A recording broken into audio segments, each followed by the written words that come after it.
Dear students, welcome to fourth part of Riemann integral।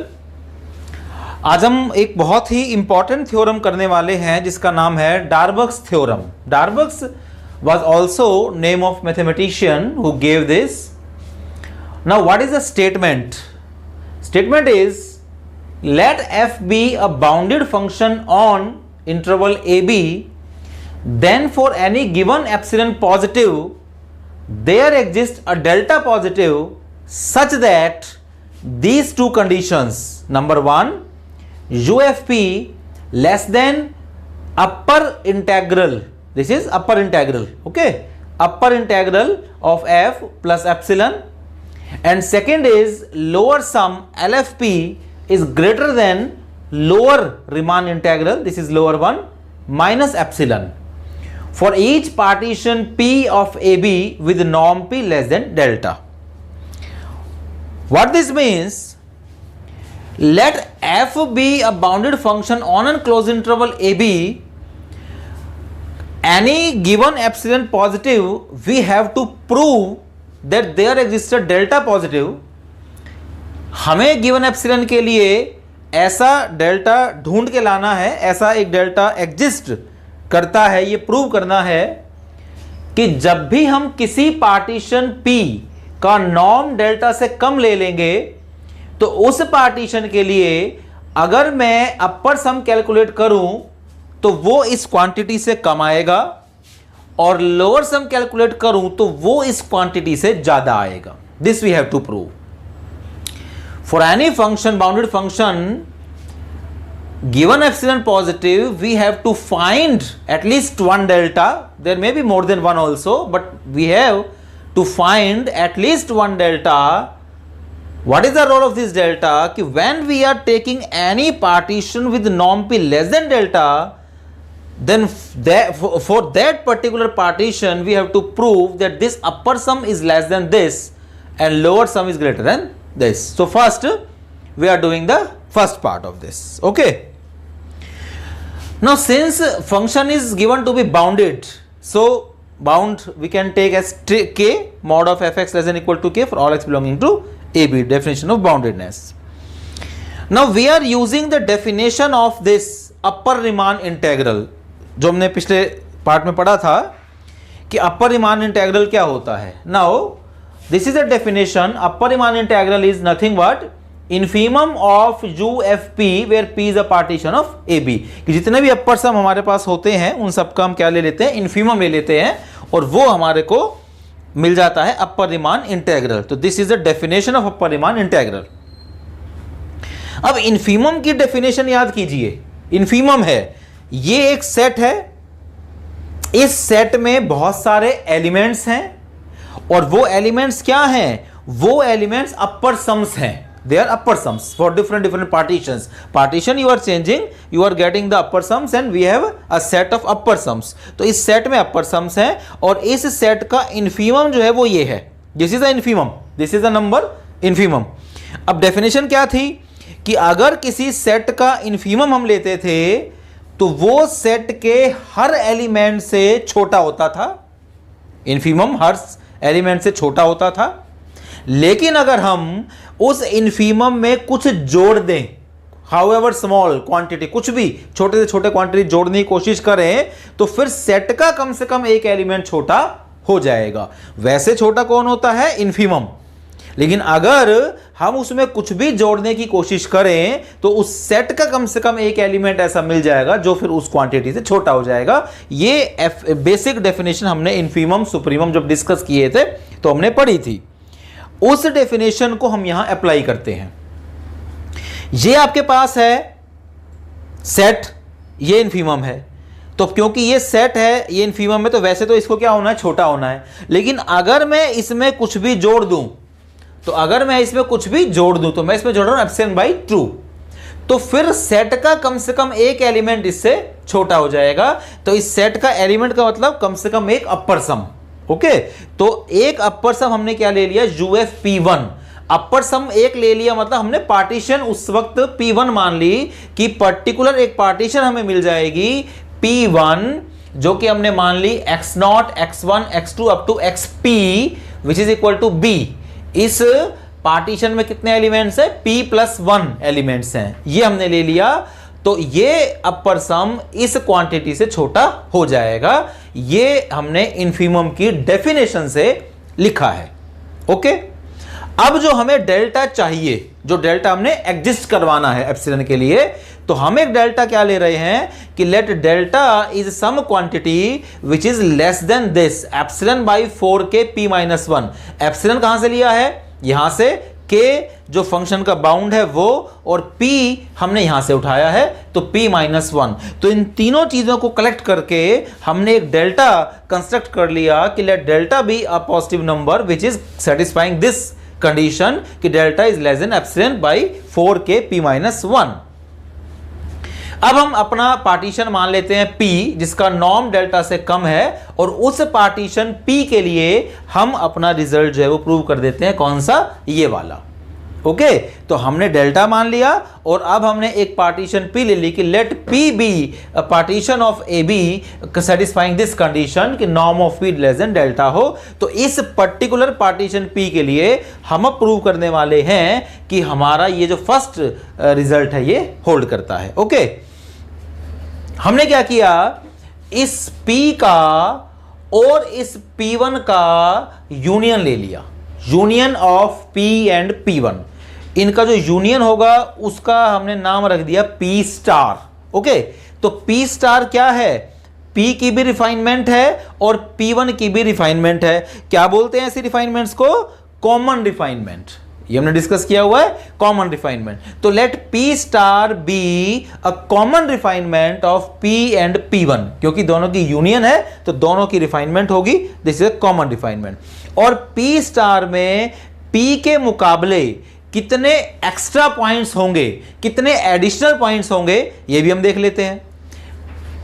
P के अलावा हमने क्या लिया है? P1। अब P1 क्या था? ये उसमें P+1 पॉइंट्स है, लेकिन ध्यान दीजिए इन P+1 पॉइंट में 2 पॉइंट तो A और B ही हो गए। अब जब आप P लोगे तो A और B तो इसमें भी मिलेंगे, क्योंकि AB की हम जितनी भी पार्टीशंस लेते हैं उनमें A और B तो मिलना ही होता है। स्टार्ट A से होता है और एंड B पे होता है, तो A भी मिलना ही मिलना है। तो जो इसमें पॉइंट्स हैं वो है P+1, तो इसमें भी वो 2 पॉइंट A और B हैं, तो वो तो आपके कॉमन हो गए, तो उनको हटा दीजिए। तो P+1 में से अगर मैं 2 माइनस करूंगा तो क्या मिलेगा? P-1। तो P स्टार में P के मुकाबले जो एडिशनल पॉइंट होने की संभावना है या जो उनकी मैक्सिमम नंबर है वो हो सकता है P-। और भी कुछ कॉमन हो सकता है, A और B तो कॉमन हमें पता है कि है ही है, बट हो सकता है कोई और भी कॉमन हो। तो हमने एट मोस्ट यहां पे यूज किया है कि एग्जैक्टली हमें नहीं पता, लेकिन इससे ज्यादा नहीं हो सकते, क्योंकि इससे ज्यादा तो पॉइंट ही, टोटल पॉइंट ही नहीं बचे, तो वो कहां से आएंगे?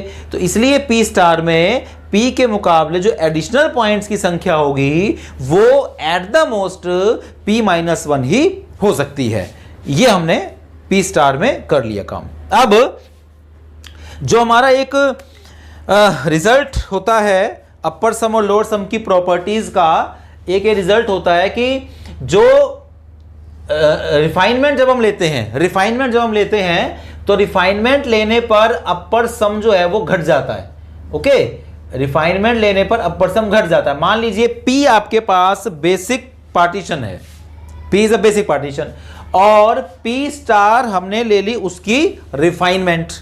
तो P स्टार जब उसकी रिफाइनमेंट ले ली तो रिफाइनमेंट लेने पर अपर सम घट जाता है, तो ये होता है। लेकिन यहां पे एक चीज और भी होती है कि UFP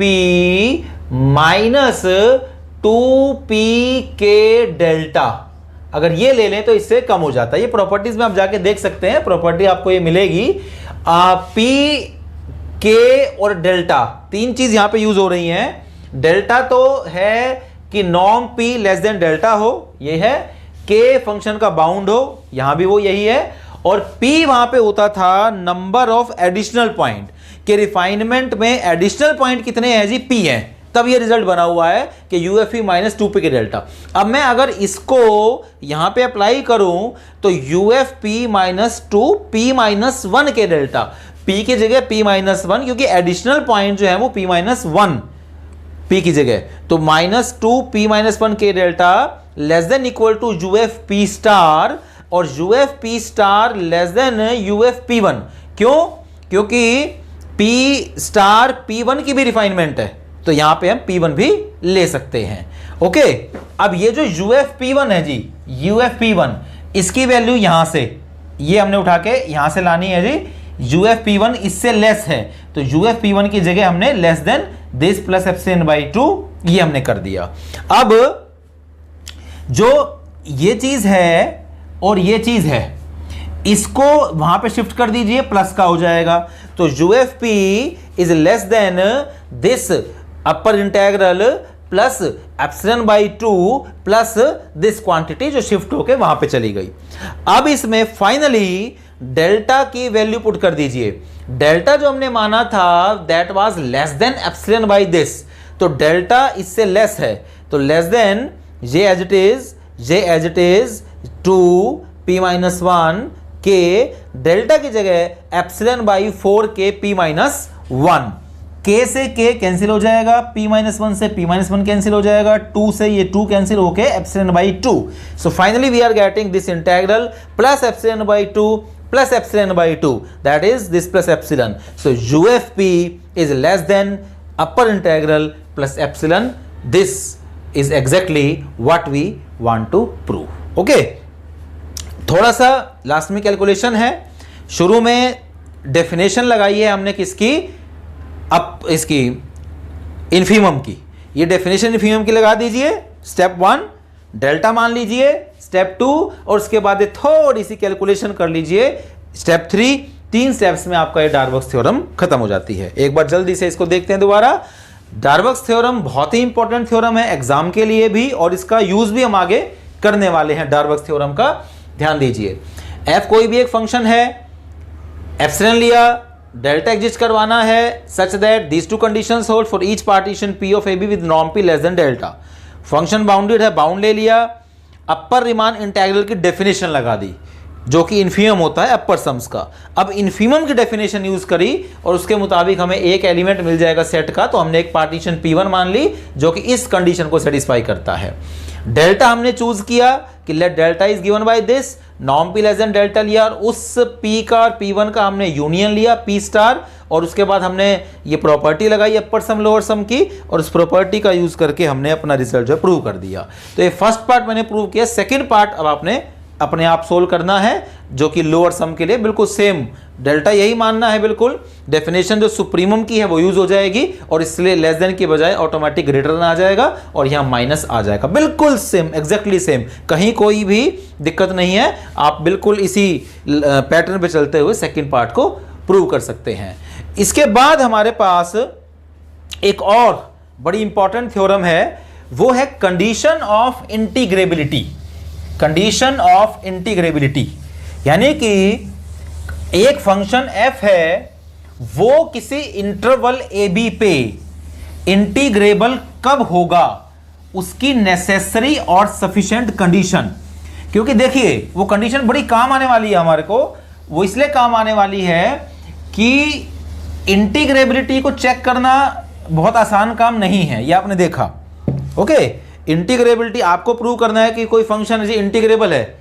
अब इंटीग्रेबल है, क्वेश्चंस में तो आपने limit n tends to infinity लेके कर दिया था, लेकिन अगर आपको जनरल कोई फंक्शन दे दिया और आपको प्रूव करना है कि प्रूव कर दीजिए इंटीग्रेबल है, तो जो डेफिनेशन जिस तरह से बनी हुई है कि अपर सम्स का इन्फीमम, लोअर सम्स का सुप्रीमम वो फिर इक्वल होने, तो वो that is not feasible. Okay, तो इसीलिए एक बहुत ही इंपॉर्टेंट ये रिजल्ट है कि कंडीशन ऑफ इंटीग्रेबिलिटी कि मान लीजिए f आपका इंटीग्रेबल है on interval AB। Okay, interval AB पे ये इंटीग्रेबल है, तो इसकी necessary and sufficient condition means if and only if में एक कंडीशन है, वो क्या है कि given epsilon positive there exists at least one partition. Okay, there exists a partition P such that UFP minus LFP less than epsilon.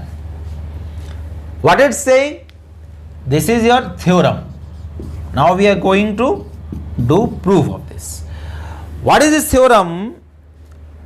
Necessary and sufficient condition for a bounded function f to be integrable on interval ab is this given epsilon positive, there exists a partition p such that UFP minus LFP less than epsilon.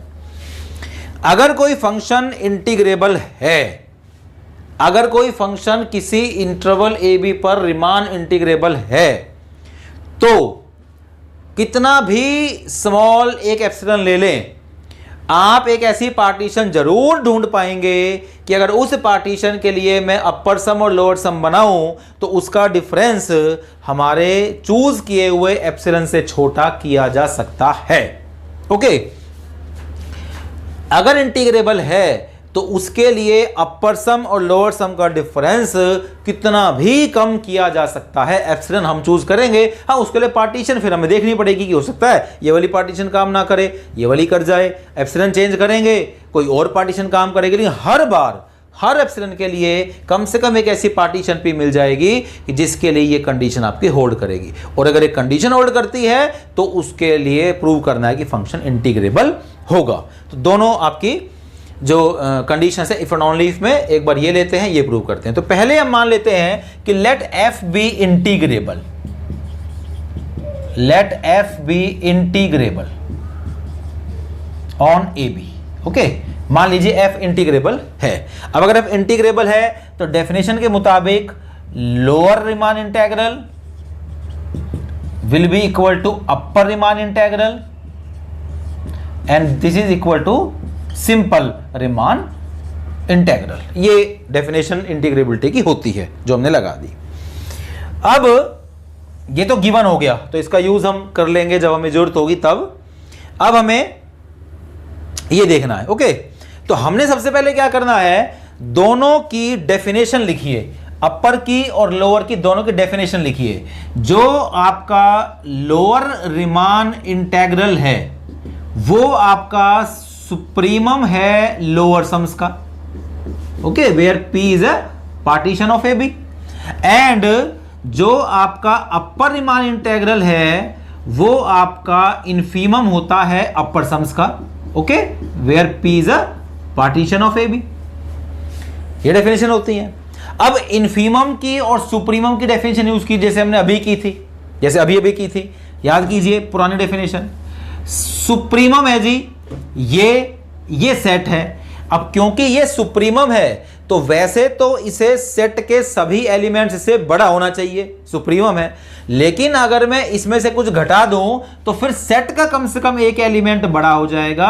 तो वो जो set का कम से कम एक element बड़ा हो जाएगा, वो जो एलिमेंट हमने लेना है वो एक्चुअली में तो पार्टीशन, क्योंकि पार्टीशन चेंज कर करके बन रहे हैं, तो पार्टीशन हमने मान ली P1 कि अगर मैं इसमें से कुछ भी घटाने की कोशिश करूं तो घटाने वाला जो है ऑप्शन बाई 2 ले रहे हैं। ओके, ऐसे ही ये आपके पास इन्फीमम है, तो इन्फीमम तो हमने अभी लगाया भी था, इसको दोबारा से कि this is less than upper plus epsilon by 2। तो हमने कुछ नहीं किया, इन्फीमम की और सुप्रीमम की डेफिनेशंस लगाई हैं सिंपल। ओके, अब P1 का और P2 इन दोनों का यूनियन ले लीजिए और उसका नाम रख दीजिए P। वही पुरानी बात कि what is P? P is common refinement of P1 and P2। ये आपकी कॉमन रिफाइनमेंट हो गई। ओके, अब क्या करिए, अपना प्रूफ शुरू करते हैं। हम अपना प्रूफ शुरू करते हैं ए यहां से UFP। Okay, UFP less than equal to UFP2। क्यों? क्योंकि रिफाइनमेंट लेने पर अपर सम घट जाता है। ओके, और UFP2 ये है ही इससे कम। लेकिन अब हम एक काम और भी कर रहे हैं साथ में। अब मैं अपर रीमान इंटीग्रल की बजाय सिंपल यूज करूंगा। क्यों? क्योंकि तीनों इक्वल हैं, तीनों इक्वल है। फंक्शन मुझे इंटीग्रेबल दिया हुआ है, तो means this three are equal, तो मैं अपर लोअर दोनों की जगह सिंपल वाला भी यूज कर सकता हूं, तो मैंने सिंपल वाला यूज कर दिया। ओके, अब यहां भी फिर हम सिंपल वाला यूज कर सकते हैं, तो आप इसको चाहे यहां लिख दीजिए, इसको आप चाहे यहां लिख दीजिए कि this is equal to simple वाला, तो यहीं पे आप हटा दीजिए ताकि आपको कंफ्यूजन ना हो। ओके, आप इनको पहले ही सिंपल में कन्वर्ट कर दीजिए बजाय वहां करने के। जैसे आपने ये लिखा है इसको फिर सिंपल में कन्वर्ट कर दीजिए, ये लिखा है इसको सिंपल में कन्वर्ट कर दीजिए। ओके, चाहे आप उसको यहां कर दीजिए, किसी भी स्टेप में आप इसको कर दीजिए सिंपल में कन्वर्ट। अब ये कन्वर्ट हो गया। अब ये जो चीज है ये इसकी वैल्यू मैं ला रहा हूं यहां से, अगर मैं एप्सिलॉन बाई 2 को वहां शिफ्ट कर दूं तो ये जो चीज है ये छोटी हो जाएगी lower sum plus epsilon by 2 से, तो LFP1 प्लस एप्सिलॉन बाई 2, और LFP1 किससे? LFP से। रिफाइनमेंट लेने पर लोअर सम बढ़ता है तो P रिफाइनमेंट है, तो दिस इज प्लस सॉरी एक एप्सिलॉन बाई 2 यहां पे छूट गया, ये वाला प्लस एप्सिलॉन हो गया, तो ultimately UFP less then LFP plus epsilon, LFP को वहां शिफ्ट कीजिए, UFP minus LFP less than epsilon. तो ये आपके पास एक बहुत ही सिंपल प्रूफ है, बहुत इंपॉर्टेंट लेकिन ये रिजल्ट है। इसका यूज अब के बाद जब भी हमें अपने फंक्शन को इंटीग्रेबल दिखाना होगा तो हम ये कंडीशन दिखाया करेंगे, UFP minus LFP less than epsilon. Okay, अभी प्रूफ खत्म नहीं हुआ है। प्रूफ खत्म इसलिए नहीं हुआ है कि इफ एंड ऑनली इफ में, तो अभी सेकंड पार्ट प्रूव करना है। अभी हमने एक पार्ट प्रूव किया है। ओके, वो अभी हम कर देते हैं, बहुत छोटा सा प्रूफ है। इसको एक बार जल्दी से दोबारा देख लेते हैं कि अभी हमने पहले f को इंटीग्रेबल माना। f को इंटीग्रेबल मानने का मतलब क्या है कि ये तीनों इक्वल हैं, lower upper which is equal to simple. अब हमने पहले दोनों की डेफिनेशन लिखी, लोअर रीमान इंटीग्रल की डेफिनेशन, अपर की डेफिनेशन, सुप्रीमम और इन्फीमम की डेफिनेशंस का यूज किया, तो हमें दो पार्टीशंस मिल गई P1 और P2। अब हमने दोनों की ले ली refinement, union P common refinement. उसके बाद फिर हमने छोटा सा ये अपना रिजल्ट यूज किया है कि UFP से शुरू किया, which is less than equal to this, this is less than this, इसकी वैल्यू फिर यहां से पुट की और हमने कंबाइन किया, हमारा आंसर आ गया UFP less then LFP plus epsilon, LFP को शिफ्ट किया, UFP minus LFP is less than epsilon. ये हो गया। अब कन्वर्सली ये मान के चलते हैं और इंटीग्रेबल प्रूव करना है, तो इसके लिए तो बहुत ही सिंपल सा रिजल्ट हम यूज करने वाले हैं। हम जानते हैं जो डेफिनेशंस हैं LFP UFP की और इंटीग्रल्स की, so we know this result that LFP is less than equal to lower integral, okay, and lower integral is always less than equal to upper integral, हमेशा होगा, and upper integral less than UFP। Okay, ये definition से आप verify कर सकते हैं कभी भी, बहुत सिंपल सी बात है कि LFP सुप्रीमम होता है तो ये दिस। ओके, अब अगर मैं बीच वालों का डिफरेंस ले लूं, so means this minus this, so this will be less than equal to difference of extremums, okay, UFP minus LFP. Now UFP minus LFP is less than epsilon, this is given, so this is less than epsilon, okay, so means this difference is less than epsilon for all epsilon. Epsilon is arbitrary, epsilon कुछ भी ले सकते हैं, उसके लिए सभी के लिए ट्रू है। तो जब ये चीज हर एप्सिलॉन से छोटी है, हर पॉजिटिव नंबर, कुछ भी arbitrary positive number however small में ले लूं, उससे छोटा है, तो बच्चों ये सिर्फ और सिर्फ तभी संभव है जब ये चीज क्या हो, जब ये चीज जीरो हो। क्योंकि अगर ये चीज जीरो नहीं हुई और कोई पॉजिटिव क्वांटिटी है तो फिर हर एप्सिलॉन से छोटा कैसे हो गया? फिर कोई ना कोई एप्सिलॉन आप ऐसा चूज कर लोगे जो कि उससे छोटा हो जाएगा। तो अगर ये डिफरेंस हर एप्सिलॉन से, this difference is this particular number, you can say this is less than epsilon for all epsilon positive, so this is possible only when its value is 0, so this minus this is equal to 0। इसको वहां shift कीजिए, इसका मतलब upper integral is equal to lower integral, और जब अपर और lower दोनों equal हो जाते हैं तो फंक्शन हमारा क्या हो जाता है? इंटीग्रेबल हो जाता है। So if this condition is given then function is integrable, function is integrable then this condition holds. तो इस कंडीशन को हम एज डेफिनेशन यूज कर सकते हैं। जब भी फंक्शन को इंटीग्रेबल दिखाना होगा आज के बाद, तो हम इस कंडीशन को प्रूव कर सकते हैं, जो कि हमारे काम को बहुत ही सिंपल कर देगा। तो दो थ्योरम्स आज आप कर सकते हैं, डार्बक्स थ्योरम कीजिए और उसके बाद ये कंडीशन ऑफ इंटीग्रेबिलिटी। कंडीशन के आपको एक दो रिजल्ट्स और मिलेंगे इसके अलावा, जो बिल्कुल इसी से आगे कंसीक्वेंसेस हैं, इसी की कोरोलरी टाइप हैं, तो वो आप कर सकते हैं, इससे मिलते जुलते रिजल्ट्स हैं। नेक्स्ट उसमें कुछ और बहुत इंपॉर्टेंट रिजल्ट्स हम लोग रीमान इंटीग्रल के करने वाले हैं। तब तक के लिए आप इनकी प्रैक्टिस कीजिए। Thank you.